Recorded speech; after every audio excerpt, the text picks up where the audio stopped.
Warning: contains adult language, adult content, psychological nudity. Listener discretion is advised.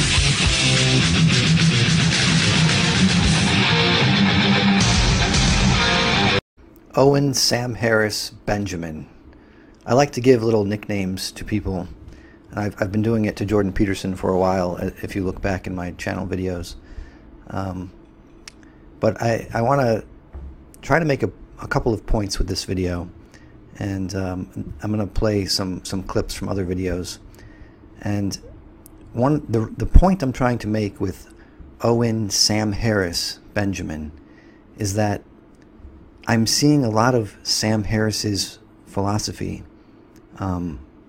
boil up into what Owen is demanding of Jordan Peterson.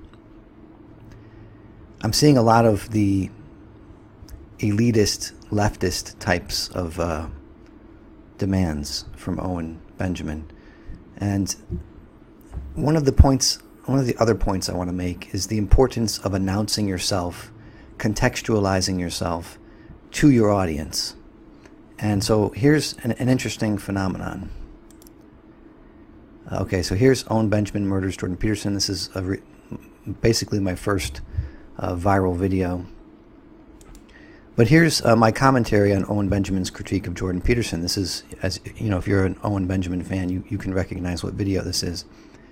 And in this video, I was accused of, not accused, I don't want to make it out sound too terrible, but it was said that I was coddling Owen Benjamin's fans because I said that I was a patron of Owen's.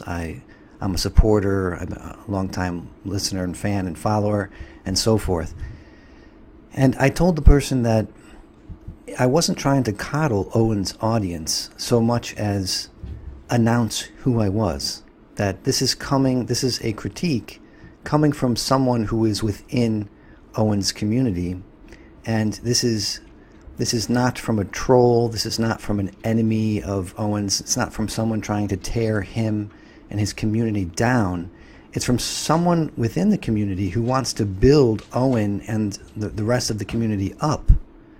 And without that announcement, and this was a test, because you could see here I got 74 thumbs up and 2 thumbs down, which, you know, I don't really care too much about that anyway, but I guess it helps the algorithm somehow sort what video to show who or what. But in this one, I did not make such an announcement. I didn't announce that I've been a long-term patron of Owen, and I'm a patron of Eric Nimmer as well. I think I think when Owen talked about paying for Nimmer's cancer treatment, I thought it would be a good idea to start becoming a patron of Eric Nimmer. Which I would suggest all of you go look up Eric Nimmer on Patreon. Maybe if I can find his link, I'll put it in the link to this video. He's actually probably 10% more funnier than he's 10% funnier than Owen Benjamin, I think. That's just my judgment. So in this one, I did not make such an announcement, and I did that with a purpose in mind, just to contrast these two approaches. So here you see 176 likes. So there must be some bears in the community who kind of side with my position in this video. Maybe Coddington Bear is one of them. I would like to talk with Coddington Bear if that would ever be possible. I've tagged him in Twitter a couple of times, but I don't know, how many tweets he gets at him and so forth. And then there's 50 dislikes. So there's a pretty drastic difference in the ratio between likes and dislikes here and here, right? So I think the importance of contextualizing yourself and making yourself known to your audience is shown in the contrast there between the two videos. So in one, you might have people open to listening to what you have to say because they know you're trying to do it in a constructive manner and not in a manner that's going to tear down them or their community. And here you have people thinking perhaps you're just an enemy, an outside tribe member who's trying to destroy the tribe. So you can see some tribalism at work here, and we're all guilty of that. It's all in our DNA. So now with this video, I want to again emphasize, experimentally here, I want to emphasize that I am a longtime patron of Owen Benjamin. In fact, when he was having a lot of problems with his financial situation and with the Twitter mobs and the SJW mobs going after him, I was constantly sharing and liking stuff on Facebook. I got that fan title and that Facebook was giving out to people, so that people could recognize that I am part of that community. I'm in several Facebook groups regarding the unbearables, but I don't want to self-promote and share my videos there, so I never do. But in that time of hardship for Owen, I sent him some messages, I think on Patreon, and I said, if they take away Patreon and if they take away PayPal, I will mail money to him. I will walk, I will drive, I will do whatever I can do to make sure that he has what he calls proof of life. And I thought this was essential. This is one of the other points I want to make, is that we identify in these people like Owen and Jordan Peterson, we identify some of ourselves in them. So when I saw Owen being torn down, I was seeing myself potentially in that situation. I was seeing a lot of people I know potentially in that situation. I was seeing my community in that situation. I was seeing my community being attacked. I was seeing myself being attacked. And I wanted to show support. I want to show that you can't destroy this person based on what he says there in his Twitter, based on jokes. They're trying to destroy him for comedy. And I thought that was ridiculous. So, and I saw a very dangerous movement. Obviously, this is what Jordan Peterson has also been saying. There's a dangerous movement kind of afoot. And if you let it go too far, if Owen was destroyed by these people and the rest of his community could see that he's been destroyed, then there's no hope. Nobody else would dare step forward or dare take the risks that he was taking. So I thought it was imperative to show support, to give him the monetary support, to show, as he said, proof of life. Before he even started saying that proof of life stuff, that's what I was thinking. I was thinking exactly along the same terms. So there again, there's a similarity. We're seeing a little bit of ourselves in these people that we follow, that we listen to.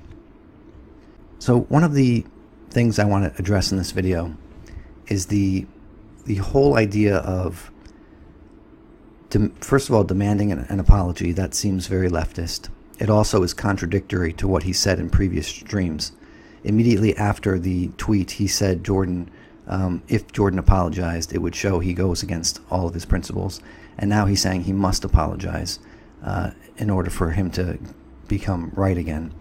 And this was a point that in the comment section nobody addressed. I thought it was perhaps my weakest point, because maybe I missed something in the stream where he rethought his stance on that. But nobody seemed to address that. So I think of all Owen's fans who felt offended by what I was saying and felt they needed to defend Owen, no one brought it up, because maybe perhaps that was my strongest point, that Owen seems to be contradictory here, demanding an apology now, and at the start of it saying that the apology would further prove Jordan's demise. Secondly, so that's the leftist part of it, and again, I'm saying this as a corrective measure. So Jordan said something, let's say incorrectly. Owen gives him feedback, and all the bears give feedback. This is part of Jordan's community. They're voicing their opinion back at him. This is the way free speech works. You say something, there's a consequence, good or bad. So now Jordan felt a lot of bad consequences, and Owen is making sure that he's being heard, right? In the same manner, when Owen says something that I think needs correction, I'm throwing out the same feedback, because I'm, again, looking out for the community from my own perspective. I grant that. This is the only perspective I have. It's my own perspective. So I'm giving, likewise, the same feedback, not to tear him down, but to build him up. Now, I would like Owen to do that to Jordan Peterson. Why? I don't understand why he can't give feedback in the same manner, not to destroy the man, apparently he may know some things. He claims, again, some secret knowledge that he was sitting on something, and I don't want to get into exactly what it was now, but he was sitting on something that he said a friend from CAA had told him, and he wasn't going to reveal it because he wanted the best for Jordan, and he just wanted to use the minimum amount of force, which is a great principle. I agree with that. But in the like manner, it doesn't seem like he's doing that anymore. It seems like he's just trying to tear him down now, instead of try to correct Jordan where he missteps. And of course, we all misstep. If I said something, there were some very good comments in my last video. In this video, people trying to correct my points. Maybe I missed something, and I'm perfectly open to that. And I'm going to do a whole video going over some of the better comments, people who were calm and rationally just wrote down, what they thought I was missing. And, again, very, very good points were raised. So what Owen is trying to do here is he's trying to turn belief in God into the same thing as belief in Mount Everest, or belief in Washington, D.C., or belief in a table. Belief in God is not like that, and belief in God is not simple, and it's rather complicated, as Jordan has intimated. But I'm going to try to work both angles here. Let's assume it is as simple as a lot of you think it is. So what can we do? What can we see? These are some videos I'm going to reference later. Okay, look at Jordan's face here. Big smile. Why is he smiling? Well, let's find out why he's smiling. Okay. Quick question. Are you a Christian? I suppose the most straightforward answer to that is yes, although I think it's let's leave it at yes.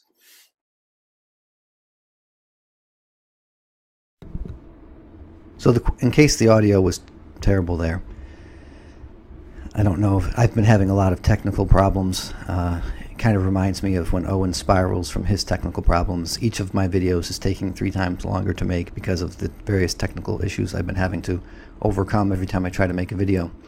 But so he was asked, are you a Christian? And Jordan said, yes. It's complicated, but let's leave it at yes. All right? So there you have it. I guess the whole issue has been resolved. Maybe you guys missed something. Maybe you missed this interview, and now I've brought it up. And now I guess you have the evidence, you have the facts. There you can see his testimony, and the issue's resolved. So Owen can wipe that. He can cross that off his list. He can no longer say that Jordan Peterson is a fraud because he's making things like the belief in God more complicated than they really are. Are you all ready to do that? Are you ready to scratch that off your list? No? Okay. So I want to bring up where is it now? The Duncan Trussell podcast from 2017. This is one of the earlier ones he did with Jordan Peterson. And here is Jordan explaining a mystical experience he's had. And now you could probably start to understand why Jordan thinks it's important to define what belief is and what God is, especially towards the end when Duncan Trussell starts to speak about it. By the way, before I begin this, Carl Jung, obviously someone Jordan admires and read a lot of, had a heart attack, I think in his late 40s or mid 40s, and he I guess almost died. He had what he described as an out-of-body experience, where he was seeing all kinds of mystical heavenly things, and he was later described as saying that he does not believe in God because he knows. And there's some more to that bit. It comes from a letter that has more context. But from what Jung described in this out-of-body experience, these crazy hallucinations he had while in the hospital recovering from the heart attack, that he felt were real as anything, points to something beyond the material universe, beyond what words can describe, what can only be experiential, what cannot be exactly put into language. By the way, this is how the ancient Jews first encountered God as that which cannot be talked about, cannot be said, cannot be described. It was a very completely other kind of entity that was very different from the surrounding gods. The surrounding gods could be idolized, they can be fashioned into the golden calf, and you could have a name and an image, and there it was. But the Jews encountered another God that was very different, and that's something to keep in mind. Beyond argument. And so I was making this sculpture, and I spent like 4 months on it. I was thinking about it a lot, and I got it mostly assembled, and then I was in my living room in Montreal, and I was listening to Mozart's Fourth Symphony, the Jupiter Symphony, and I was really listening to it, and it's one of these complexly multi-level patterned pieces of auditory sculpture that I believe represents being, because what being is multiple levels of patterned transformation interacting simultaneously. And music is a representation of that, which is why I think we find it meaningful. Anyways, wow. I was listening intently to this symphony, and at the same time I was concentrating on the sculpture that I had made, and all of a sudden, and everything I'm about to say is a metaphor, because there's no way of encapsulating it properly in words, but it was as if the heavens opened up above me. I mean, I was still in my living room, but yes, the experience is best represented by one of those early Renaissance paintings where you see God or Christ up in the sky with an opening in the sky against the clouds and against the sun. So it was like that, even though I didn't really see that, but it felt like that. And there were some visuals that were associated with it. And I felt something descend upon me that had a personal nature, something like what you were describing as a higher consciousness that was actually a being of a sort. And it filled me from the inside out. And I had and it was enrapturing, let's say. And it was an incredible feeling. I mean, it was a divine feeling, I suppose, is the right way of thinking about it. It was certainly a religious experience, and it transformed me, and it turned me into something far more than I normally was. And maybe you could think about that as an intimation of what you could become if you worked on it for the rest of your life, which sometimes I think is what hallucinogens provide people with, is an image of who they could be if they shed all of their deadwood. Right. Anyways, it was as if an offer was being made to me that I could be like that from now on permanently. And I thought, well, I don't know how to do that. I couldn't walk down the street in this condition, in this elevated condition. I wouldn't belong in the world anymore. I wouldn't know how to function. I don't know how I could do it. And so this experience, this thing, say, that was communicating with me, was accepted that as an answer, although I would say with some sorrow, and then it receded. And then I went and talked to my wife, and I told her what had happened, and I was shaking a lot, and like a tremendous amount, and my pupils were completely dilated. Wow. Yeah, and that happened to me one other time in a similar manner, although it was more like an echo. It wasn't quite as intense, but I was concentrating very much on trying to understand the meaning, the central meaning of music, and of course the phenomena of meaning itself. And it seemed like the combination of that intense concentration and the visual stimulation and the music all culminated to produce this transformation of consciousness, but that was its nature. And so I talked to an old neuroscientist that I knew at that point. His name was Frank Irvin. He was a very interesting and wise character, and I found out that those sorts of experiences are often reported by people who have temporal lobe epilepsy, for example. Just before they have a seizure, they have this experience called an aura. Dostoevsky had those, and they're often accompanied by this sense of massive opening up of consciousness. But I didn't have a seizure, and I don't have any signs of epilepsy or anything like that. So I guess it was an analog. It was an analogical explanation. I mean, there have been neurological investigations that show that stimulating certain parts of the brain can reliably produce, let's say, mystical experiences. Sure. I know. But really what happened is, see, I like to just condense things just for purely out of convenience. And even Aleister Crowley talked about the convenience of these terms. It's like, yes, absolutely. It's some kind of, you can turn it into any kind of scientific breakdown that you want. But it's so much easier to say, God came to you, and you had a spiritual transformation from experiencing what people call the Holy Spirit, I think, in Christianity. The comforter, that thing that comes to you so that you recognize that, oh, yeah, you're definitely not alone. And then the element of it that's personified, it definitely has a personality.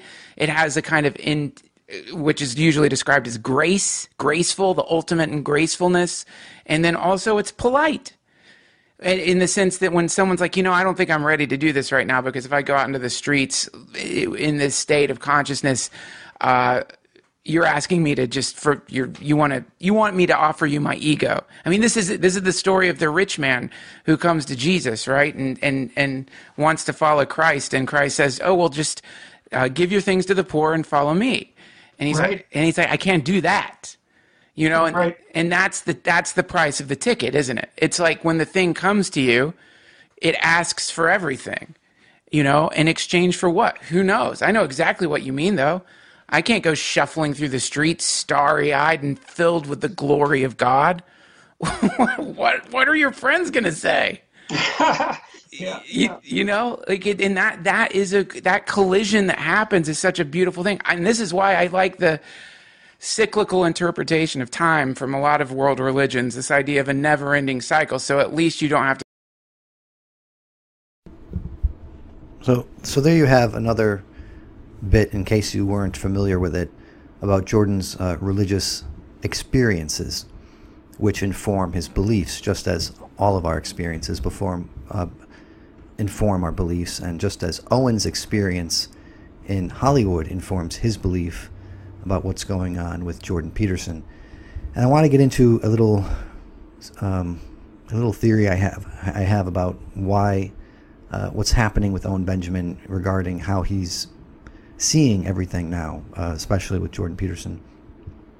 I'll get into that a little bit later, but I wanted to get into some bits about the truth, which I will probably leave for the very end of this video, because I open it with a Stefan Molyneux tweet, and there's some very important things from Heidegger in here, and from Joseph Ratzinger's book Introduction to Christianity, about what truth is.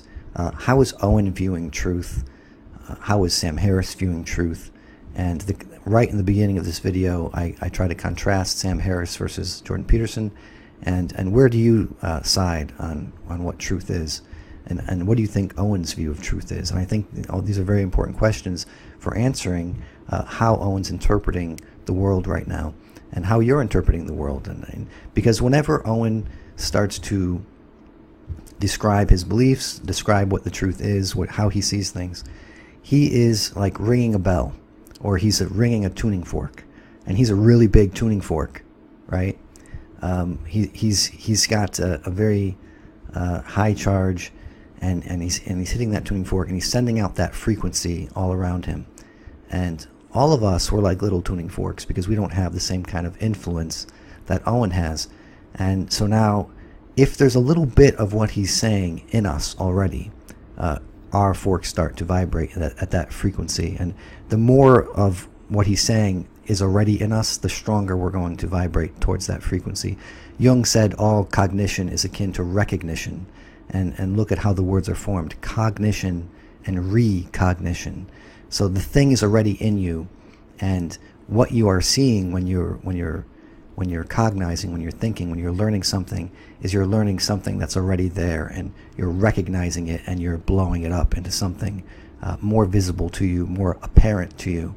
And so I want to get into that in this bit of this video, but I'm going to also, this is kind of a little bit scattershot, but I think it's important. I didn't get to watch this whole stream yet, but I do want to comment a little bit on something he said here about comedy. So here Owen is going to speak a little bit about comedy and truth. Again, this is, I think, one of the themes of this video is going to be truth. And I think it's kind of interesting, and I'm going to compare it with another clip I have here. And so it's crazy how comedy predicts the future, because you're just going for the laugh, and truth is in laughter, whether you know it at the time or not. And I used to do a bit about, I'm from Oswego, New York. I moved to I'm like, it's basically like District 12 from the Hunger Games. And I remember doing that bit, and it would always get a laugh. I can't remember how I worded it, though. It was like, we have nuclear power, 9-month winners. Everyone's drunk. We're basically District 12 from the Hunger Games. It's in my special, Huge Pianist. But, and then I realized that people are laughing because they're starting to realize subconsciously, they don't know it yet, that we're being districted. And that's one reason why, as someone who's bought a few houses in the last few years based on my frequent exoduses, it's way cheaper to buy houses in different districts. Like an apartment. And I didn't really mean for it to go into that, but so he's talking about there's truth in laughter, there's truth in comedy. You know, when something makes you laugh, it's because there's some grain of truth to it. And so I'm going to go to this video I did, Jordan Peterson, Agent of Satan, and there's a lot of clues here as to why this is a joke. Many people did not understand that it's a joke, and it would be interesting if Owen ever did a why didn't they laugh on this video. Of course, it's very self-serving for me to want that, but I think it's interesting to see, why couldn't people get the joke here, but anyway. Once I saw that Jordan is attracting flies,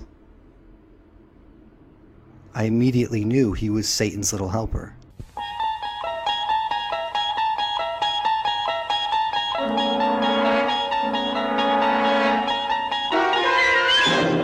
You're traveling through another dimension.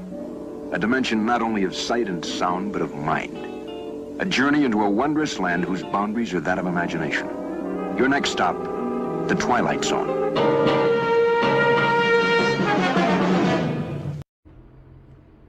He's an agent for Satan, and this proves it.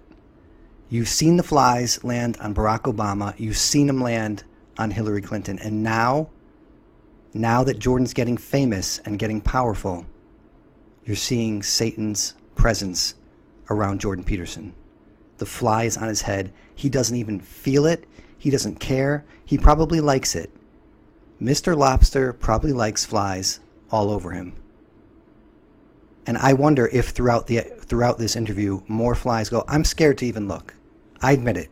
I'm not man enough to even look at the rest of this content because I'm afraid I'm going to see Jordan covered in flies. Anyway, so to me, I thought it was very clearly, comedic, full of hyperbole.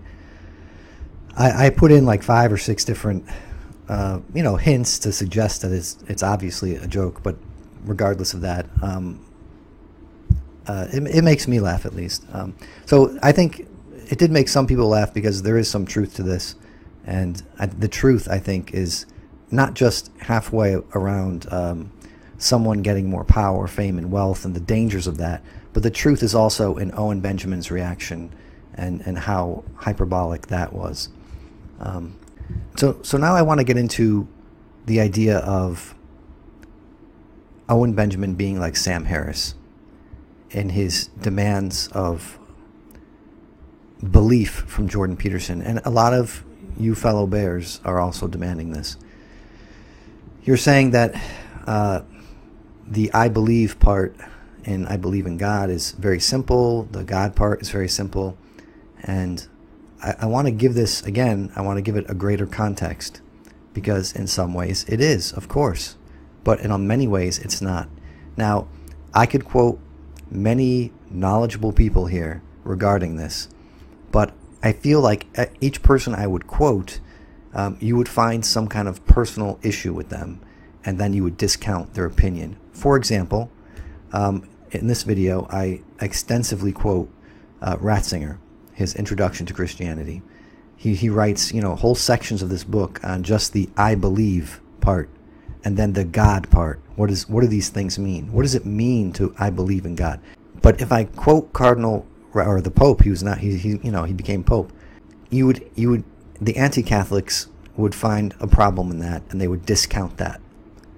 Now, if I quote N.T. Wright, a very famous New Testament Protestant theologian, you would then find a problem with him. And now if I quote Karl Barth, you would find a problem. So everybody that is very knowledgeable about theology and philosophy, I could quote on how difficult the problem of faith is, how difficult the problem of belief is, how much I believe in God is so complicated, so complex, has so many layers, is so nuanced. But in each time I would do that, you would just find a problem with who I'm quoting and who I'm referring to. The problem is not in the people I'm referring to. The problem is the information doesn't match the information you already hold. So you're holding on to your truth, and you're not willing to accept another viewpoint. You should entertain another viewpoint. You don't have to accept it. You should be able to think about it. But I think many people aren't even able to think about it. They're not able to entertain the idea without committing to the idea. So this is something that's an intellectual exercise. This is something that Jordan often engages in. He entertains ideas without committing to them. And this is something people are not familiar with. And I'm not exactly sure why they're not familiar with it. But I guess you should really learn to entertain ideas without commitment. But anyway, so I'm going to play like 15 minutes of this video. I'm going to comment on it a little bit. I'm going to try to save it for a few more minutes, though, because I know people will just tune out, I think, when they start hearing Heidegger. And again, Heidegger is someone I refer to. Heidegger is someone, a lot of people have problems with Heidegger. Rightly so. But there's still something we can learn from them. There's something you can learn from Heidegger, from Stefan, from Owen, from Jordan, and so forth. There's problems with everybody. And you can't have a purity test exactly. The purity movement and purity test, that's really what the left is about right now. The SJWs are trying to purify society. Paul Vanderklay had he cited a really good article about this. I just can't think of it off the top of my head. But it was describing exactly what was happening, how the left sort of extinguished religion. They formed a new religion. It was a purity movement like some other old religious movements were. And they're purifying all the unbelievers out of society. And Owen fell into that purification. He was one of the people who would have been burnt at the stake, so to speak. And but so likewise, I feel like Owen is also trying to engage in a purification, in an ideological purifying movement, where Jordan crossed that political line. He crossed the ideological line by entertaining an idea that crossed that line. And so therefore he had to be purified from Owen's world. He had to be extinguished. He had to be excised. He had to be shunned. It's Jehovah's Witness people do this. If you start to question the church in that sect, they shun you. They eject you from the church, and nobody in that community can ever talk to you again. Now, Owen has not said that you can't, look at Jordan. It's not like Owen is a cult leader like some people think. But the way he's portraying Jordan, the way, his criticisms, again, are to tear him down, not to build him up. It's giving the signal that to look at what Jordan has to say is to look at a liar, is to look at falseness, it's to look at evil. And so who in Owen's community would want to do that? Like, we're all kind of good-natured people. We don't want to be looking at Satan himself. We don't want to be listening to a liar. So he's giving the signals in other ways, not to disregard Jordan Peterson. It's kind of, again, I'm trying to say this in a constructive manner. That's not the right way to go about it. Again, that's from my perspective. So here's Stefan Molyneux. I'm opening this On Truth with Stefan Molyneux here because he just happened when I made this video to tweet this out. I thought it was really good timing. And I'm going to bring in a little bit of Heidegger. I'm going to cut up the beginning section a little bit because there's some Heidegger that you don't need to reference here. And again, I'm kind of scattershot and scatterbrained because I'm not working off of notes. I'm not like Owen where I can run and gun and keep everything organized in my head. I'm sort of ADD like him in that I'll go on a tangent and then forget what I was talking about originally. And you guys normally can cue Owen back into what his original thought was, but I'm not talking to anybody here, so I have to try to remember on the fly, or remember and edit out the long pause I take trying to remember where the heck I started this tangent from. And I think actually right now I was trying to say that Owen is taking a Sam Harris worldview in that he's treating the I believe in God part simply and factually as the same as I believe in a city called New York, or I believe in Mount Everest, I believe that there's a chair I'm sitting on, something like that. And that's very much a materialist worldview. It's the philosophy that Sam Harris proposes we all should adopt, and it's seeping into Owen's presuppositions. It's seeping into what he believes. Again, I would like to hear what Coddington Bear has to say about this, because I know Coddington is close with Owen, and he holds perhaps a different view of Jordan Peterson than Owen does. What I think you're doing when you engage in this demand that Jordan confesses belief in God the way that you do. So this is what I was trying to get at. Do you believe in God? It's treated as, do you believe in Mount Everest? Reframing God as an object, as a matter of fact, like Sam Harris, everything's based on facts. As simple, as easy as submission and not struggle. This is more like Islam. You must say it, you must confess, you must submit. Whereas Israel means to struggle.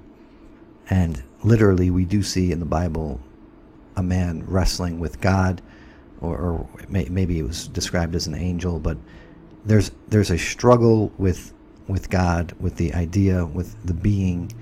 And so what I want to emphasize is Jordan will bend the knee in God's time and to God's will, not on our time by our demands. So by doing this, by demanding this from Jordan, we are taking on the role of God. We want submission to the group, really submission to our beliefs, rather than submission to God. I hope you take this seriously. I hope you think about what I just said, that when you are demanding of someone like this, and then when you go about to mock them and call them a fraud because they're struggling with this, maybe, you're really being narcissistic. You're taking on the role of God. You are the God at that point, and it's just not, it's not a good way to go. And Jordan has in other interviews said that the asking of do you believe in God is manipulative, and this is, I hear from a lot of people here in Owen's crowd and Owen himself, trying to be manipulative with this question, trying to claim Jordan for their own. So now they're going to say, okay, well, he's Lutheran, or he's Orthodox, or he's this or that, and now they're going to mold him into their own image and not let him be himself. And then it's also, Jordan said, like praying in public, and by that I think he means the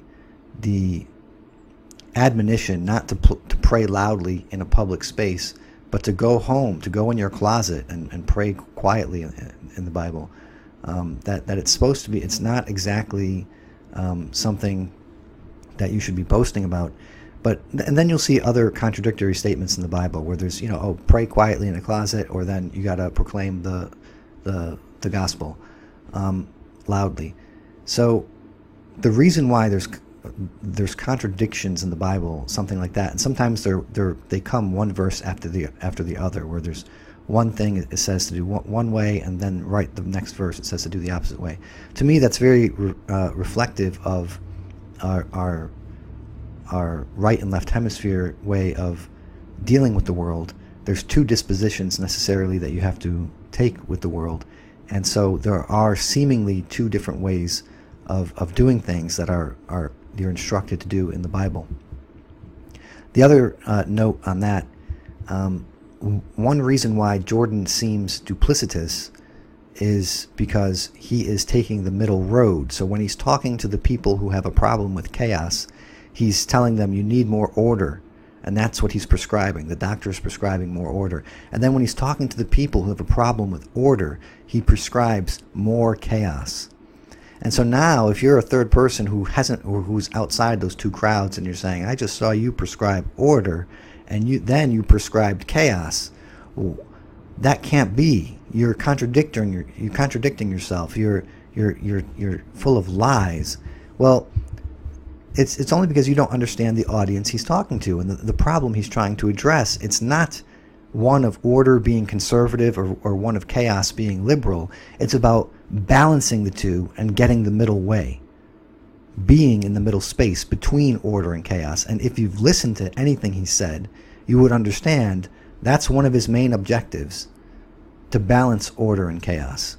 Now, the theory I have about why Owen is acting the way he is towards Jordan Peterson and why he's perceiving the facts in a different way has to do with the story he has adopted. And this is another message that Jordan Peterson has told, and I think this highlights it very well, and it shows the truth of it. Again, I want to get to it at the end of this video. I hope I don't forget. But first I want to do a little bit on truth so you have more of a context of what I'm talking about.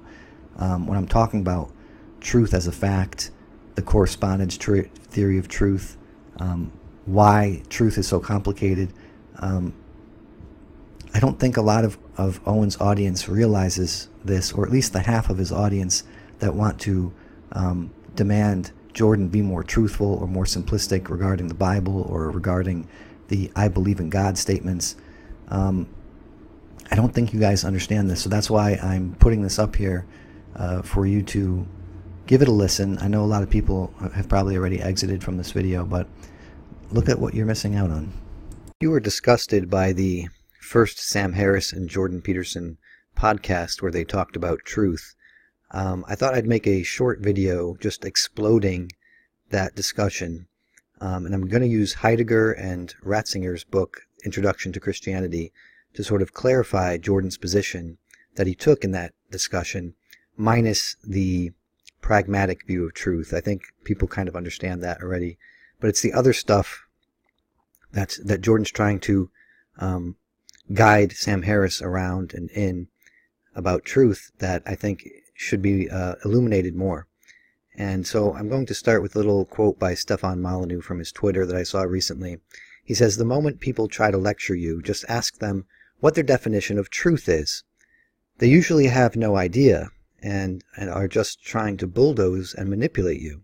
Philosophy is humility. Humility is freedom from the control of others. Socrates plus Jesus for the win." I thought that was a slightly amusing tweet, and there's some truth in that, right? So let's get on to truth. This video is actually going to be a lot longer than I wanted it to be, because there's just so much to get to, and this is a gigantic topic, and of course I'm not going to be able to cover it all. But what I wanted to do with Heidegger is I picked out some very essential paragraphs from an essay he did on truth and art, and these are the paragraphs I think make the most common sense to someone listening. If you're familiar with Heidegger and he just explodes your brain every time you try to read him, these paragraphs are not like that. Maybe one or two of the paragraphs are typical Heidegger speak, but I picked out the ones I thought that make the most common sense in plain English translation. And if you're still confused by what Heidegger is saying, I'm going to comment on it, and I'm going to use Ratzinger's book, Introduction to Christianity, to comment on it as well, and to sort of put it in a more plain English way of thinking about it, and to put it into a Christian perspective. So fear not if you're dreading some Heidegger here, but I think it really does explode what Jordan was trying to say on that first Sam Harris podcast. It sort of it's sort of what I wish Jordan could have said in just, 15 minutes with Sam Harris. But of course, this is probably something Jordan read and knew about many decades ago. So, and he probably thought Sam Harris was already familiar with it. So why would he have to rehash this? But anyway, here it goes. So Heidegger on truth. How slight and stunted our knowledge of the nature of truth is shown by the laxity we permit ourselves in using the basic word. By truth is usually meant this or that particular truth. That means something true. A cognition articulated in a proposition can be of this sort. However, we call not only a proposition true, but also a thing, true gold in contrast with sham gold. True here means genuine, real gold. What does the expression real mean here? To us, it is what is in truth. The true is what corresponds to the real, and the real is what is in truth. The circle has closed again. So when Heidegger, in this essay, he keeps trying to find and pin down what truth is, and he's often caught in a sort of circular trap, a circular reasoning trap. And so that's why he says the circle is closed again. And so it's kind of hard to pin this down by definition. And what Heidegger, one of Heidegger's complaints and critiques of this in philosophy is that there were sort of forking paths happening way back in the beginning of philosophy when we started to think about truth. And philosophy sort of took one path in its thinking about truth. But there's another path philosophy could have taken, and Heidegger's trying to get back to this other path in thinking about truth. And so all of our notions of truth are sort of built on this ancient path that philosophy took from the ancient Greeks onward. And how can we sort of recover what truth really means philosophically and so forth? So it's an interesting quest Heidegger's on, and let's see how he does. So what he goes on to say, what does in truth mean?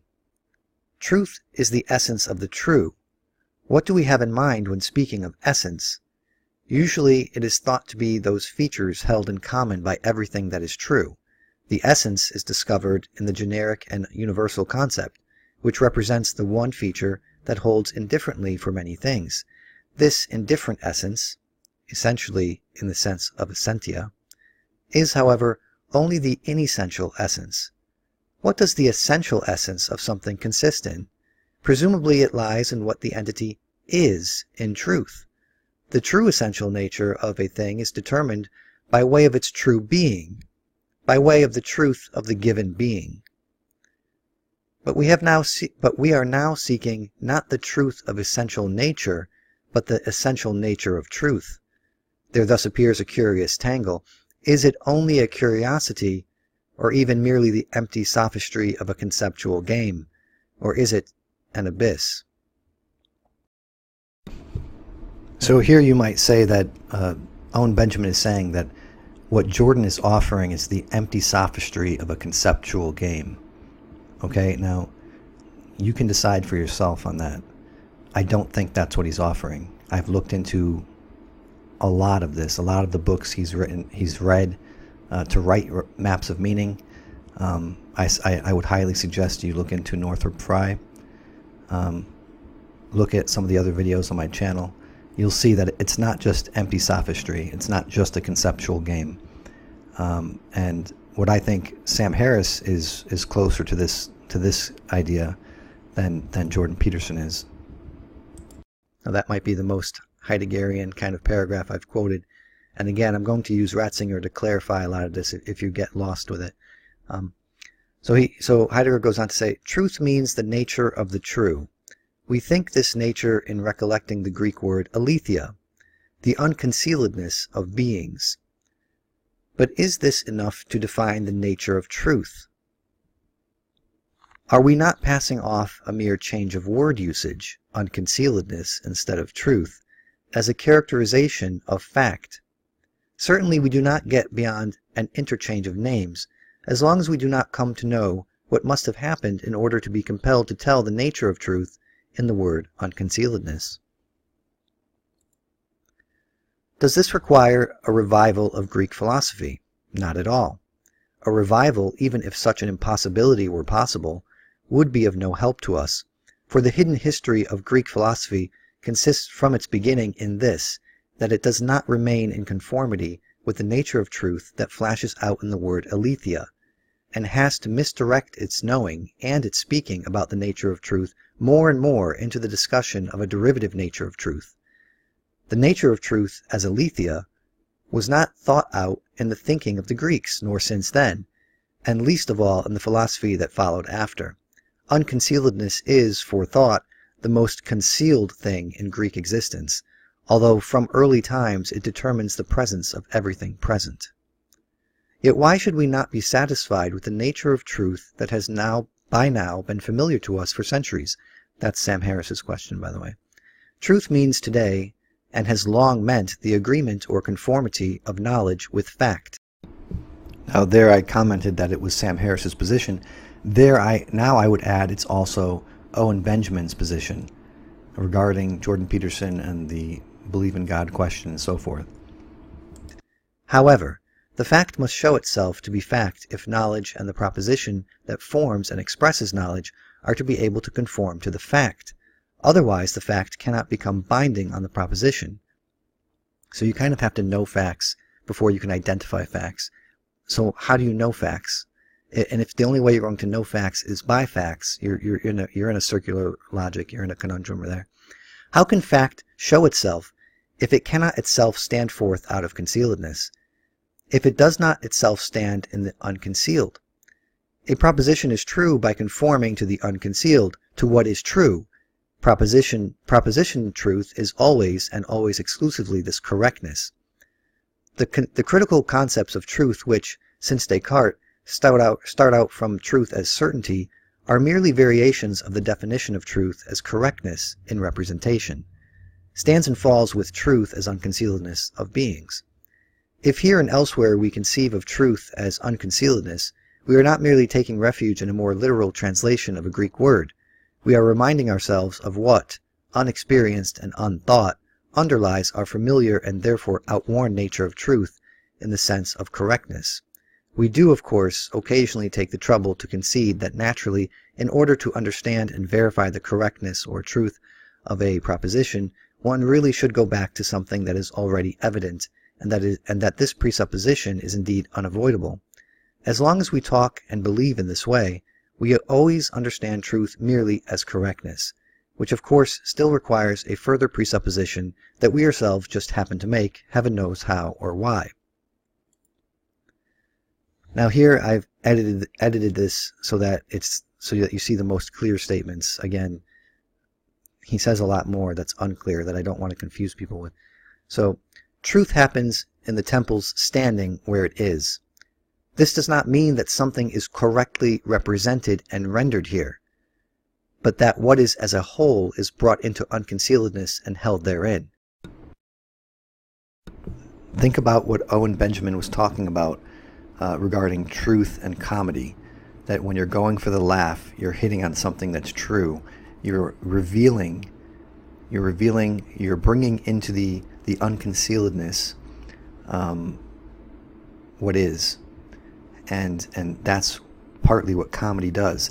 And it uses language. This was one of my points against Owen, trying to correct him or give him feedback. He sophisticatedly uses language to get at truth, using his comedy by writing jokes, meticulously crafting the language to reveal the truth that makes people laugh. You can't have a laugh without the truth. This is what he keeps emphasizing, and it's true. We all know this.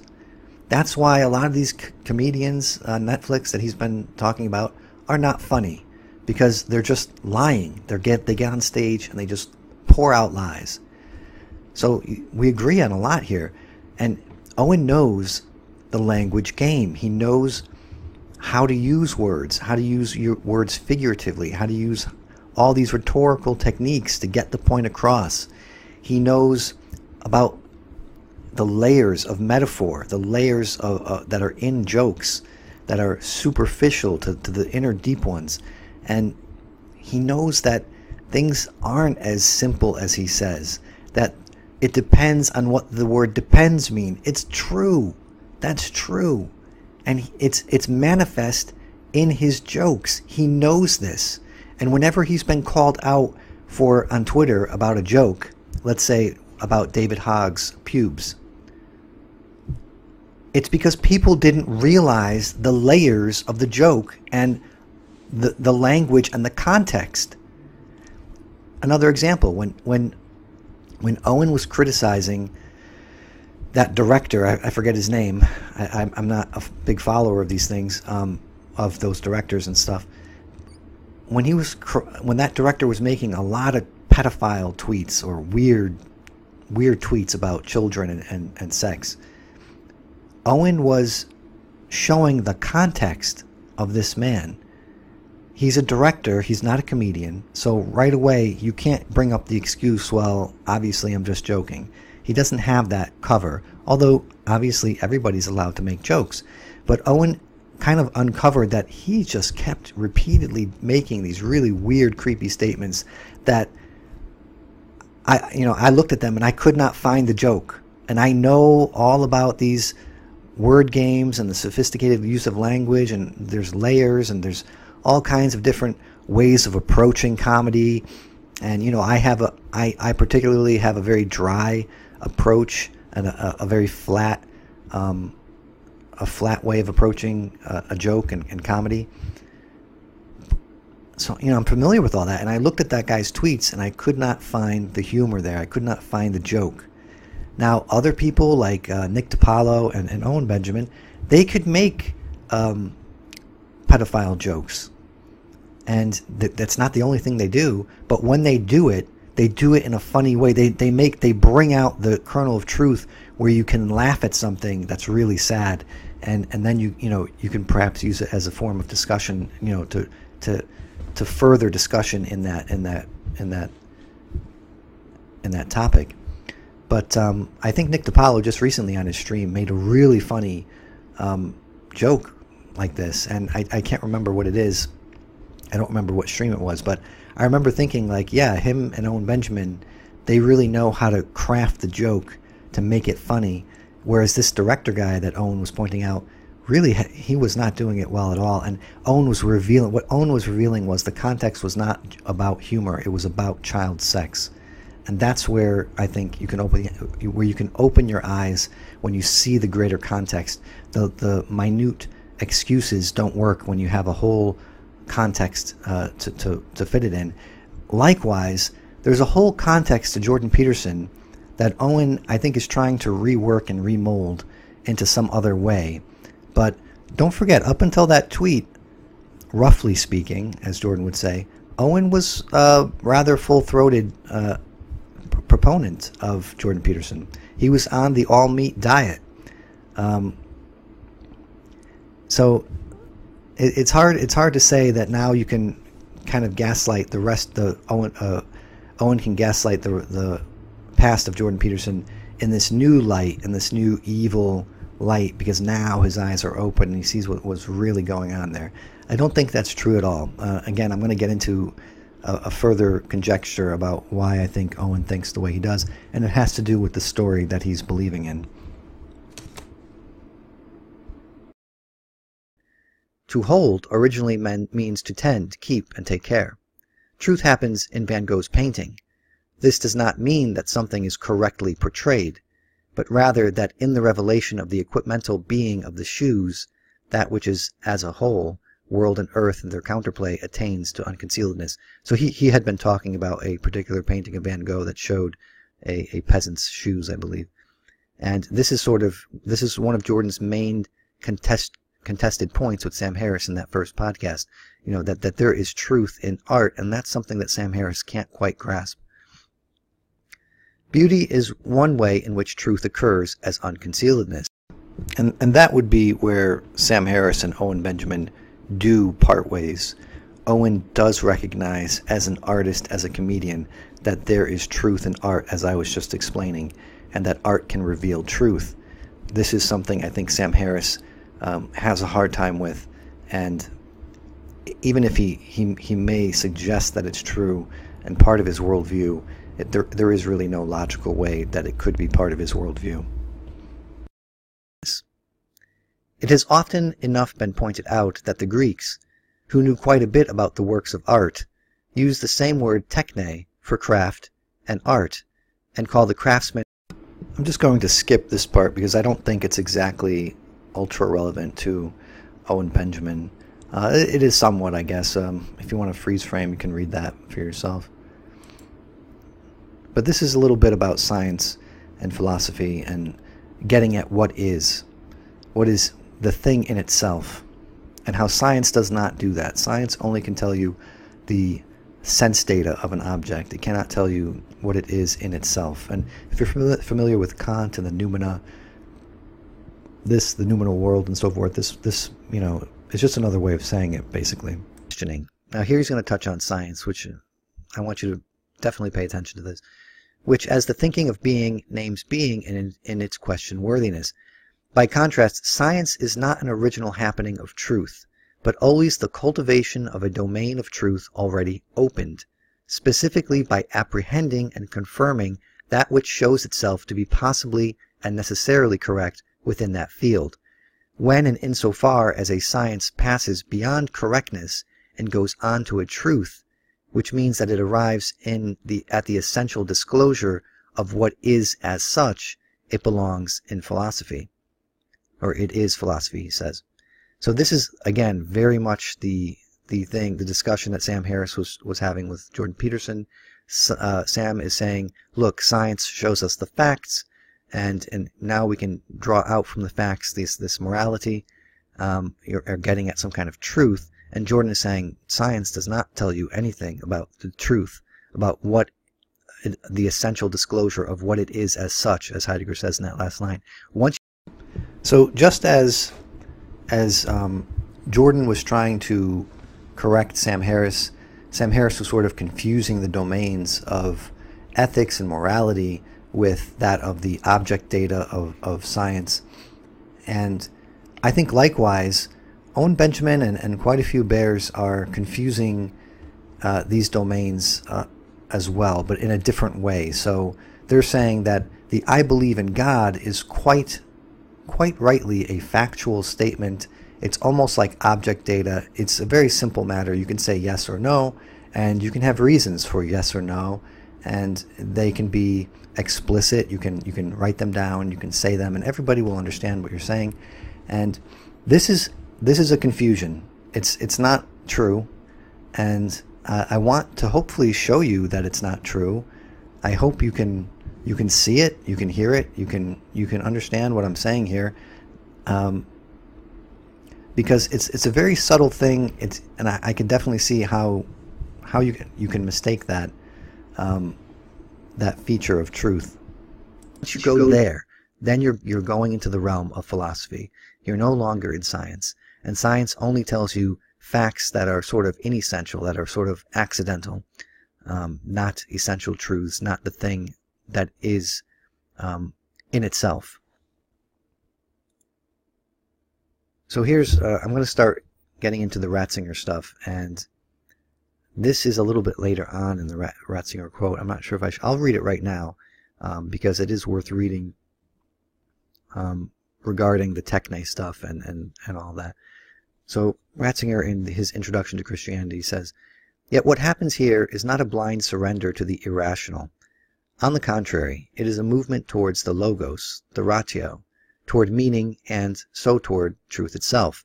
For in the final analysis, the ground on which man takes his stand cannot possibly be anything else but the truth revealing itself. At this point, where we might least expect it, we stumble yet again on one last antithesis between practical knowledge and belief. Practical knowledge must, as we have already seen, by its own intrinsic aim be positivistic. It must be confined to what is given and can be measured. But the consequence of this is that it no longer inquires after truth. It achieves its success precisely by renouncing the quest for truth itself, and by directing its attention to the, quote, rightness, the, quote, soundness of the system whose hypothetical design must prove itself in the functioning of the experiment. In other words, practical knowledge does not inquire what things are like on their own and in themselves, but only whether they will function for us. The turn toward practical knowledge was accomplished precisely by contemplating no longer being in itself, but only how it functioned with regard to our own work. This means that in the separation of the question of truth from being, and in its shifting to the fact and the faciendum, the very concept of truth was itself fundamentally altered. Now, faciendum is the making of, the making work of. The notion of the truth of being in itself has been replaced by that of the utility of things for us, which is confirmed by the rightness of the results. What is pertinent... Now, you could almost say that the utility of Jordan Peterson for the conservative movement, for Owen Benjamin, has been shown to be lessened. He's not working anymore. The facts are such that he will not be on our side, and he's going to work against our side, and so now we're going to eject him based on this view. So very, very interesting how that all is playing out. And irrevocable about this is that only this rightness is vouchsafed to us as something that can be calculated. The truth of being itself eludes knowledge of the calculating variety. And so if you're familiar with my channel and a lot of the things that I comment on, I bring up McGilchrist a lot. Ian McGilchrist and the Master and his Emissary, and he also gets into this. There's sort of two ways of attending to the world, and in this language that Ratzinger's using, the calculating way is something that sort of misses meaning. And if you're familiar with my Maps of Meaning Mondays, Mo Meaning Mondays series, I just did page 7, which gets into this, that we're missing through the scientific revolution, though it gives us a lot of practical knowledge, as Ratzinger says, it gives us a lot of facts. It also removes, this calculating knowledge removes meaning from our existence as well. So I'm going to get into a lot more of that. I'm going to bring up McGilchrist as well. So is our truth real? This is another quote from Ratzinger in Introduction to Christianity. We are inclined today, as a matter of course, to suppose that only what is palpably present, what is, quote, demonstrable, is truly real. But is it really permissible to do this? Should we not ask rather more carefully what, quote, the real actually is? Is it only the ascertained and ascertainable? Or is ascertaining perhaps only one particular method of making contact with reality?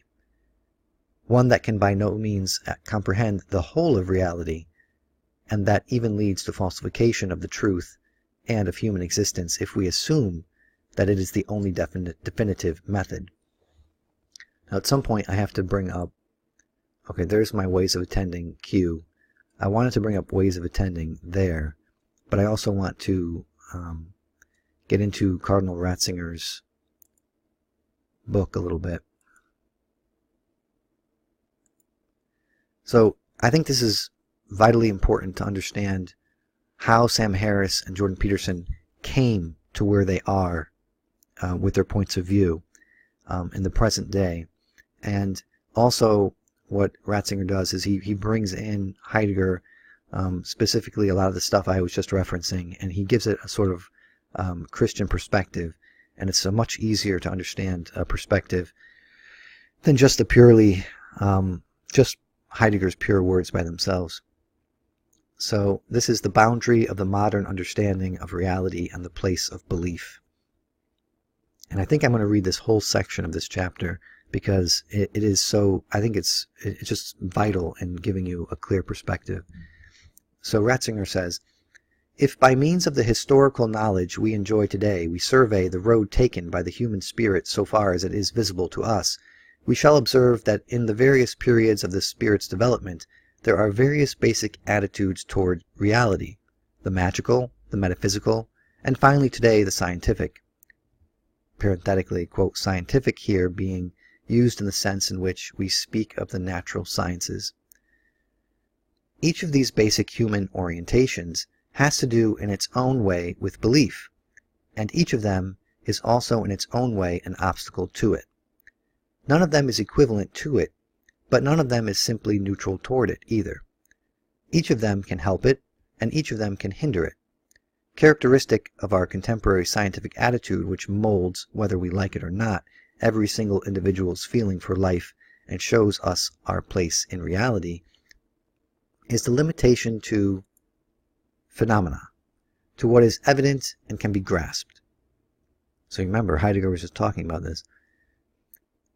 We have given up seeking the hidden, quote, in itselfness of things and sounding the nature of being itself. Such activities seem to us to be a fruitless enterprise. We have come to regard the depths of being as, in the last analysis, unfathomable. We have limited ourselves to our own perspective, to the visible in the widest sense, to what can be seized in our measuring grasp. Now that language there, our measuring grasp. I wanted to play more of this, but I think this video is going way too long, and like I said, I've been sort of scattershot, scatterbrain on this issue. I didn't have any notes to keep me in check and to keep me in order. But so I'm going to end it here, and on this note here, I want to highly recommend this book by Ratzinger, Introduction to Christianity. I myself am not a Catholic. I grew up in a split home of Catholic and Lutheran, but through Jordan Peterson and actually Carl Jung, I've grown to appreciate the Catholic Church a lot more than I had in the past. And again, I know people some of them will love Ratzinger because he was a pope, and others will just have an automatic hatred and dismissal of him because he was Pope of the Catholic Church. So pick your person, whoever you can find, to help you with this matter. Like I said, there are Protestant theologians like N.T. Wright that can explain the complexities of belief. He can explain the historicity of the resurrection of Jesus. And for the longest time, I've had a little bit of a misunderstanding of N.T. Wright myself, because as I was doing my research into him a long time ago, when I was thinking about entering seminary, he seemed to be very much about the historicity of Jesus Christ, which I liked. At that time, I was all about that. And now, as I grew to understand a little bit the sort of other half of what it is to believe, something that I've been struggling with for probably maybe 15 years, I kind of saw him in a bad light, because the historicity question, the factual question, is very much the materialist framework. And I think I could still lay that criticism at his feet, though he does emphasize the other half. There is a video I want to do that shows him answering a question about what he would believe if it was shown that there was no historical resurrection. If, you can get the facts, could show, if science can show, or something like that, could show that factually, here's Jesus's body, here's the tomb, we every single bit of this lines up with what we know of the story. So factually, there was no resurrection. What would N.T. Wright believe? And this is my fear with him. And I have a fear regarding Jordan Peterson too. I think a lot of people may think I'm an apologist for Jordan Peterson. I'm not at all an apologist for Peterson. He's just a man. He's just a mouthpiece for certain ideas. I think the ideas are what are important, and then your beliefs, and then your action in the world. These are all layers that are of importance. And like I said in my Jordan Peterson Agent of Satan video, the thing that I was serious about was that I'm trying to use him as a gateway to other thinkers, to other ideas. And I know a lot of people who are interested in Jordan Peterson are interested in this layer of philosophy and theology, and where things are mixing into the truth. And so I think it's great that we can all find each other, like Paul Vanderklay says, that we're finding each other through Jordan Peterson. A lot of you all, if you're listening to this from Owen's community, you all are finding each other through Owen. So Owen is an important gateway, an important mouthpiece for certain ideas, and he's bringing a lot of people who think similarly together. So, this is what happens. This is how communities develop. So, yeah, so N.T. Wright said that he would no longer believe, that his faith would kind of be destroyed and demolished. Now, I will cut him some slack, because although he is a genius, I think he went to Oxford, he was just answering a Q&A, and it was just off the top of his head. I'm sure he's thought about this, though, so I don't know how much slack I can cut him, but I'm going to try to give him some charity and say that, well, maybe if he wrote a book about it, he would think differently. I don't know. But, so yeah, there's other people you can look to besides Ratzinger, besides Introduction to Christianity. This just happens to be something I brought up because someone who was watching my videos highly recommended this book to me. And so, having an open mind, I bought the book and I started reading it. And I really liked it. So, if you have any recommendations, feel free to comment, and I may follow up on it. So, regarding my theory of why Owen believes what he does now about Jordan Peterson, there's this very big switch that happened. Like I said in my previous video, I think what Ben Shapiro had to say about it is a good deal of what is happening. So when Jordan crossed a political boundary of Owen's, and apparently Owen knows some things, like he keeps saying he knows some things that he's trying to keep hidden or secret, which is possible. He's, like he said, he has friends at CAA, which, if CAA is such an evil place, why does he still have friends there? And if Owen could survive there for 12 years without corruption, why can't Jordan spend a few months there? I don't know. There's a lot of little questions and digs I can throw at that. But anyway, so let's assume there's secret knowledge there, and let's assume Owen knows some things that he's not saying regarding Jordan. You don't have to assume the worst about the person's motivations just because they crossed your political boundaries. Now, eventually, you may see evidence that the worst case scenario is developing regarding their motivations. But I am not at that point yet. So apparently, Owen is at the point where he can make these, he feels comfortable that and justified in making these assumptions regarding Jordan Peterson's motivations. I'm not yet there, but I'm open to, at some point, I may be open to the idea that there's a problem with Jordan Peterson's motivations. And I will be able to discern that justifiably from evidence. So a good question might be, if you're not a Jordan Peterson apologist, what would make you turn on Jordan? What would make you sort of give up him as using him as a gateway to other thinkers, or promoting his ideas, or anything like that? Or seeing him, what would make you change your opinion about him as a person? And that's a good question. No one asked me that question, but I think it's good to ask someone, what would it take, just like they asked N.T. Wright, what would it take for you to change your mind? And, a lot of people who are ideologues, nothing will change their mind. And that's somewhat concerning. But so here's something that I thought of that would change my mind, that would make me see Jordan in a completely different light. And it's, if Jordan started talking positively about Bill C-16, that thing that kind of brought him onto the world stage, if you will, or the national stage in Canada, if he started saying that that's just the best thing that ever happened to Canada, and he was so mistaken in opposing it, and he's so sorry that he ever said anything regarding the pronouns, and he was so wrong in that, if he started acting like that and talking like that, I would then see something very wrong with Jordan Peterson, and that's something that would be clear as day, I hope, to anybody who supports him. And then if you see someone apologizing for Jordan at that point, then you can rightly claim they're a Jordan Peterson apologist, they're an ideologue. That's where they've staked their truth, and they're not pulling up those stakes. So anyway, that's kind of my answer there. So now, so it begins with assuming the worst motivations when someone crosses your political boundaries.